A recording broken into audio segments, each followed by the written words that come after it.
The secret to working completely unstirred with those you cannot stand. Your co-founder, your business partner, an aggravating client, even your secretary. Is there a rift in any of these relationships in your life? Do you sometimes dread the upcoming meeting with them? Do you want to know what to say and do so that these interactions become more pleasant, and so that you know how to deal with them? Or do you want to arrive at a place in which such interactions simply no longer have the power to stir you, ever? I'm frankly not sure why I even offered you the first option. That's not what I do, so let's move to the second and get started. I will begin with a few statements, then spend the remainder of the discussion expounding upon them in painstaking detail. Your problems have nothing whatsoever to do with the other person. The way you feel about him or her needs only to be acknowledged and never to be addressed or fixed or worked upon. Please drop all thoughts of trying to be extra kind, or more compromising, or bending over backwards, as a means of saving or mending the relationship.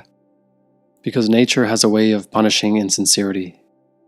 And when this kindness and compromise and bending over backwards is not returned, you will be twice as furious as before. Forget all ideas about trying to make things better. Forget about trying to mend the relationship. Because if you do this, the relationship you will be trying to mend will be the wrong one. The relationship that needs to be addressed is not the one between you and him. It is the one between you and your mind. So let's focus upon the fire rather than the smoke, shall we? I fully accept that you don't like this person. I accept your sentiments as genuine, and I will not try to talk you out of them. But the fact that you don't like him is really of no consequence. The fact that you don't like him has no bearing on anything. It is no more significant than you preferring one brand of cola over another, or one shirt color versus another. There is something that we must settle at this point. It is imperative, and this is what it is. You believe that because you don't like him, that this leads to feelings of animosity, which leads to confrontation, and a miserable feeling is the result. But if we examine the matter closely, what really is the case is this. The two center points are the anticipation of having to meet him and the experience of the meeting itself. The anticipation of your meeting with him causes you just as much, if not more, internal strife than the meeting itself. Let us focus here, for herein lies the key to the entire matter. I bet you've asked yourselves many times what you've done wrong, what he's done wrong, how to get along, how to mend the relationship, what sort of things you should say, how to put it all behind you and start again, and so forth.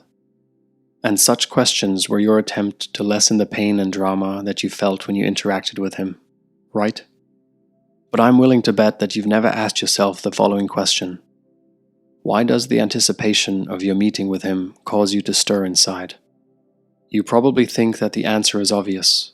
The obvious answer being that because you don't like him, you dread the experience that you're going to have with him, and the anticipation of this dread causes you to stir.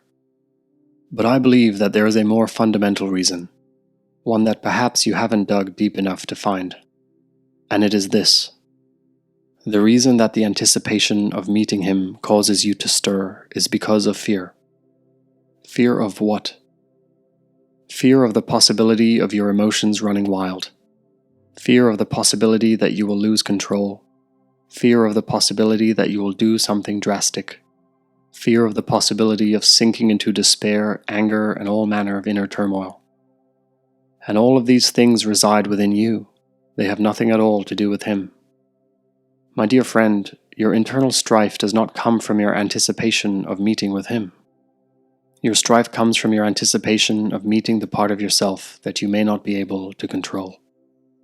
You see, if you knew with complete certainty that no matter how disagreeable the meeting became, your internal emotions would remain checked, and that your mind would not run wild, you would not feel any anticipation at all, regardless of how much you disliked him. Knowing this, the remedy has nothing to do with him or mending the relationship or any of that. The remedy has everything to do with exploring the reasons why your mind gets away from you in difficult situations. In settling that specific internal affair, you will quite automatically work with people you dislike seamlessly. because there will no longer be a need for anticipation to arise. You will not stir before the meeting, and because your mind will remain firmly under your thumb, there will not be any internal strife during the meeting. You might then logically ask the next step in the journey: how is it that you can bring the mind under your thumb? A beautiful question it is, but I must leave this for a future discourse.